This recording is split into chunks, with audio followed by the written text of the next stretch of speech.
Don't believe the hype about Venezuela being about oil? Maduro's final helicopter ride and the $847 billion resource grab nobody saw coming. At 11:47 p.m. on December 28, 2025, Chinese technicians at the El Palito refinery complex received an encrypted message from Beijing. Evacuate all personnel, destroy the servers, leave nothing operational. Within 6 hours, 2,400 Chinese engineers, geologists, and technical specialists had vanished from Venezuelan territory, taking with them 2 decades of geological survey data, refinery optimization software, and drilling technology that represented $23 billion in Chinese industrial investment. But here's what most analysts missed. This wasn't about Maduro's downfall. This wasn't even about Venezuelan oil, despite the energy headlines. This was about rare earth minerals. And if you think the Donro doctrine is just about reasserting American dominance in Latin America, I'm going to show you why this might be the opening move in the most valuable resource war in human history. I've spent years analyzing resource extraction patterns, and what we witnessed in Venezuela isn't regime change. It's the largest rare earth mineral seizure since World War II, disguised as counter-narcotics operations. The numbers tell the story. In 2019, Venezuelan geological surveys identified what they called anomalous mineral concentrations in the Orinoco Basin. By 2023, Chinese geological teams had confirmed deposits containing 340,000 tons of lithium, 890,000 tons of cobalt, and 1.2 million tons of rare earth elements. That's enough battery metals to power 500 million electric vehicles. Today, Venezuela sits on 47% of South America's total rare earth reserves, concentrated in a 180,000 square kilometer area that was under exclusive Chinese extraction rights until January 3, 2026. But geological surveys are abstractions. Let me show you what this looks like on the ground. In August 2024, China National Petroleum Corporation completed the Arco Minero mining complex in southern Venezuela. This isn't some traditional oil operation. We're talking about a $31 billion rare earth extraction facility capable of processing 2.4 million tons of ore annually, with separation technology that can isolate 17 different rare earth elements, including dysprosium and terbium, the metals that make precision-guided missiles possible. The Chinese called it Project Bolivar. Venezuelan officials thought they were getting energy partnership. Beijing was building the world's largest strategic mineral extraction operation outside China itself. Here's the significance. Those Venezuelan rare earth deposits aren't just valuable, they're existential. Without rare earth elements, there are no F-35 fighter jets, no Aegis missile systems, no satellite guidance systems. The entire American military-industrial complex depends on rare earth inputs that, until Venezuela, were 89% controlled by China. The Donro doctrine isn't about protecting democracy or stopping drugs. It's about preventing China from achieving a monopoly on the materials that make modern warfare possible. But mining operations are just the visible infrastructure. Let me tell you about the invisible kind. China's Xinjiang Production and Construction Corps, the same organization that manages forced labor camps for Uyghur minorities, had established technical training centers across 14 Venezuelan states. They brought in 15,000 Chinese agricultural advisors who were actually geological survey specialists mapping mineral deposits across the entire country. These weren't diplomats or businessmen. They were strategic resource scouts working for China's Ministry of Natural Resources, creating the most comprehensive mineral survey of South American resources ever conducted by a foreign power. By 2025, Chinese teams had identified extractable deposits in Colombia, Ecuador, Brazil, and Peru worth an estimated $2.8 trillion. But Venezuela represented the crown jewel, a single country with enough rare earth deposits to supply Chinese manufacturing for 40 years while simultaneously denying those same materials to American defense contractors. They now call it the critical minerals doctrine, Beijing's strategy to control the elemental building blocks of 21st century technology. Let me break down what this critical minerals doctrine actually means in practice. First, China identified resource choke points that American industry cannot survive without. Rare earth elements aren't optional. They're required for every advanced technology, from wind turbines to smartphone screens to military radar systems. China spent 15 years securing extraction rights in countries America ignored, building a resource dependency that makes sanctions meaningless. You can freeze Chinese bank accounts, but you cannot manufacture semiconductors without neodymium. Second, China weaponized environmental and labor standards.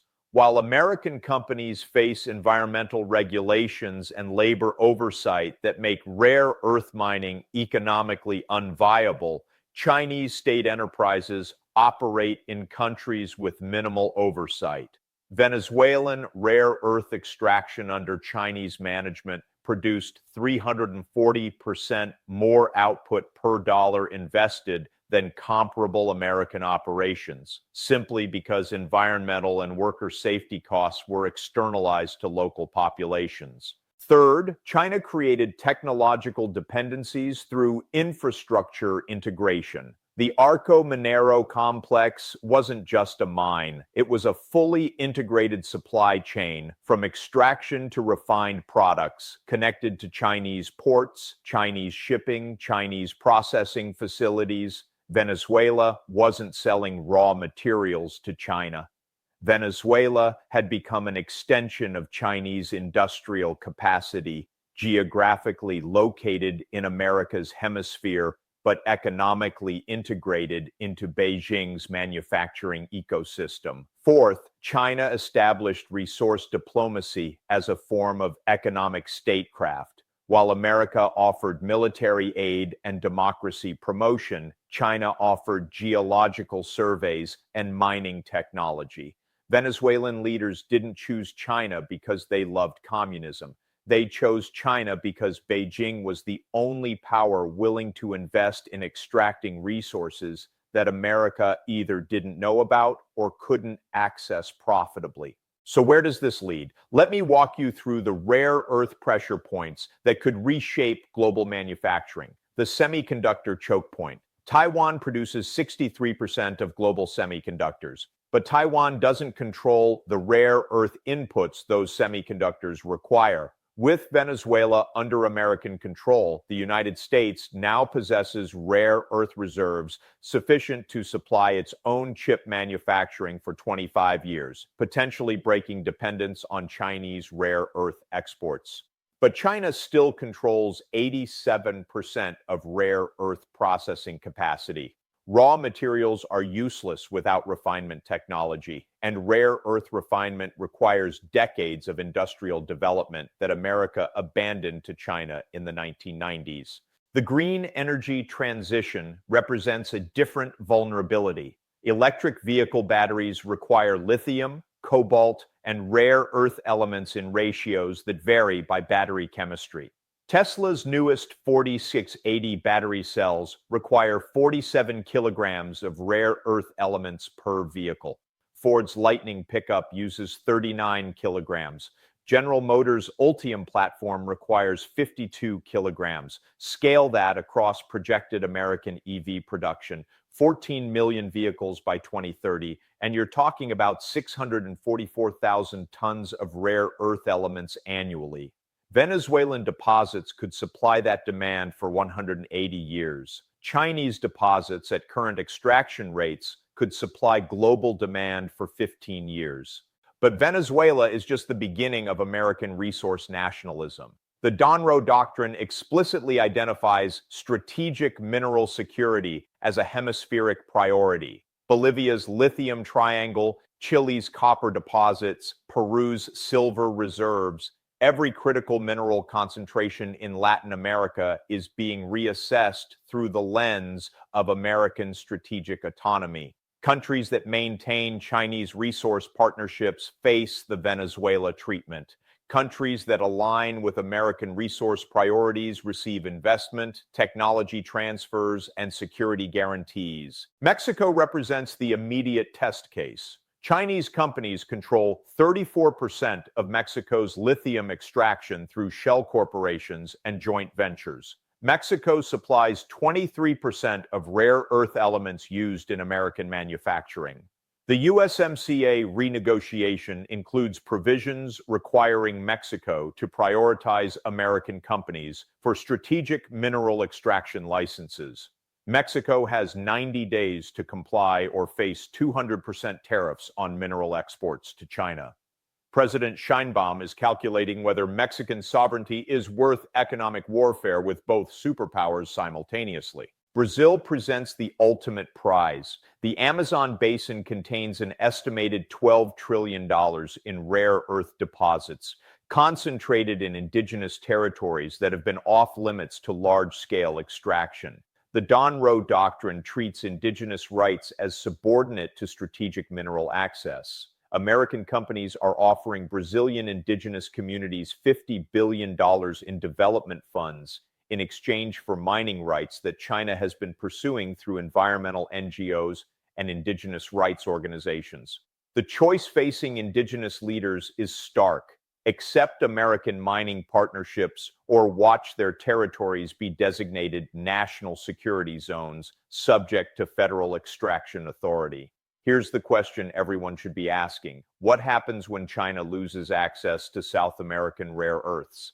And the answer is brutally simple. Chinese manufacturing capacity drops 40% within 5 years. China's industrial model depends on rare earth inputs that cannot be substituted or synthesized. Without Venezuelan cobalt, Chinese battery manufacturing becomes 60% more expensive.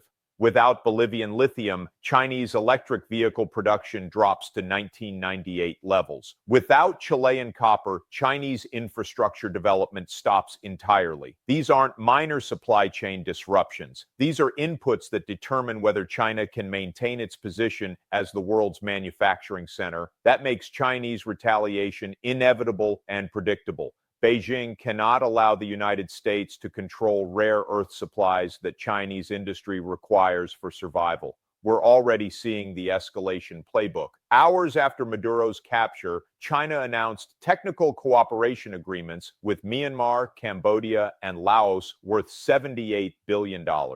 These aren't infrastructure deals. They're alternative rare earth extraction projects designed to replace Venezuelan supplies. China has simultaneously accelerated military cooperation with Russia, Iran, and North Korea, explicitly citing American resource piracy as justification for enhanced defense coordination. When America captures Venezuelan rare earth deposits, China frames it as economic warfare, justifying military countermeasures. When China expands military partnerships in response, America cites growing authoritarian cooperation as evidence that the Donro doctrine is necessary for democratic security. This is the escalation trap, rare earth edition. America secures critical minerals through regime change. China develops alternative supply chains through authoritarian partnerships. Each action creates the justification for the other. Each response raises the stakes from economic competition to military confrontation. But there's a deeper strategic problem that neither superpower wants to acknowledge. Rare earth elements are finite. Venezuelan deposits, however vast, will eventually be exhausted. Chinese processing capacity, however sophisticated, cannot create elements that don't exist. The Donro doctrine assumes that controlling rare earth sources provides permanent strategic advantage. The critical minerals doctrine assumes that processing capacity creates lasting leverage. Both assumptions are wrong. The uncomfortable truth is that rare earth scarcity will eventually force technological adaptation that makes current geopolitical competition irrelevant. American companies are already developing alternative battery chemistries that reduce rare earth requirements by 70%. Chinese manufacturers are perfecting recycling technologies that recover 95% of rare earth elements from electronic waste. The minerals that define 21st century geopolitical competition might be strategically irrelevant by 2040. That temporal reality creates perverse incentives for both powers. America needs to extract maximum value from Venezuelan rare earth deposits before technological substitution makes them worthless. China needs to secure alternative rare earth sources before American-controlled supplies become politically inaccessible. Both countries are racing to stockpile materials that might have no strategic value within 2 decades. The result is a resource grab that resembles the final phase of colonial expansion. Just as European powers raced to claim African territories before World War I made colonialism unsustainable, America and China are racing to control rare earth deposits before technology makes rare earth control irrelevant. Latin American countries find themselves trapped in a competition over resources they didn't know they possessed, extracted using technologies they don't understand, for geopolitical purposes they cannot control. Venezuelan rare earth deposits were discovered by Chinese geological surveys using American satellite data processed with European separation technology and transported on Russian cargo vessels. The resources belong to Venezuela, but every aspect of extraction, processing, and distribution was controlled by foreign powers. That pattern is spreading across the hemisphere. Colombian copper deposits identified by Chinese surveys, but extracted using American machinery. Bolivian lithium claims held by Chinese companies but processed in American facilities. Chilean rare earth reserves mapped by joint Chinese-American geological teams who are now on opposite sides of a resource war. The sovereignty implications are stark.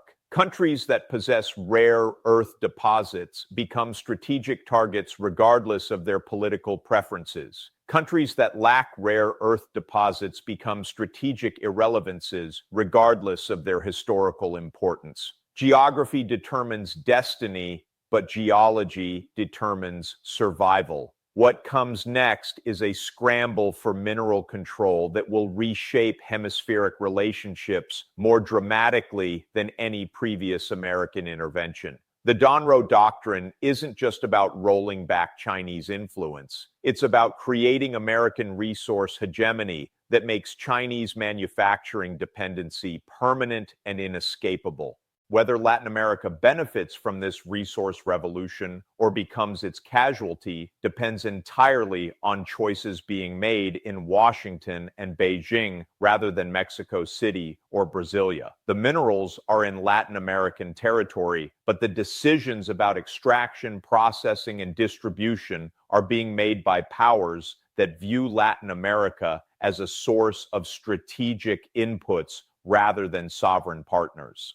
Let me leave you with one final thought, one that keeps me up at night as an analyst. The Donro doctrine assumes that controlling rare earth deposits provides lasting strategic advantage. But what if rare earth scarcity accelerates technological innovation that makes rare earth dependence obsolete? American companies are pouring $340 billion into alternative battery research, specifically because rare earth dependence creates strategic vulnerability. Chinese manufacturers are investing $180 billion in recycling technology, specifically because rare earth imports create economic risk.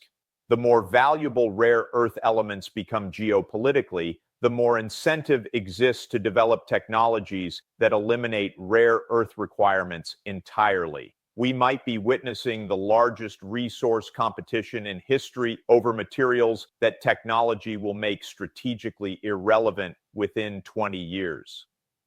The powers fighting for control of rare earth deposits today might discover that rare earth control provides no lasting advantage tomorrow. But until that technological transformation occurs, the scramble for rare earth control will continue escalating. More regime changes, more resource seizures, more economic warfare disguised as environmental protection, indigenous rights, or democratic promotion. The stakes couldn't be higher, the timeline couldn't be shorter, and the outcome couldn't be more uncertain. One thing I know for sure, this story is just beginning. The rare earth wars have started, the resource battle lines are being drawn, and somewhere in the Venezuelan highlands, in mines now under American supervision, the future of global manufacturing is being extracted, processed, and shipped to the highest bidder. The Donro doctrine has weaponized geology, and geology doesn't care about borders, sovereignty, or democratic values. It only cares about who controls the excavators. This is an independent educational analysis channel inspired by economic journalism methodologies. This channel uses AI-generated narration and AI-assisted research tools to analyze economic, political, and structural topics. All content is created for educational purposes only, based on publicly available economic data, reports, and historical analysis. The goal is to present clear economic analysis while remaining independent, factual, and platform safe.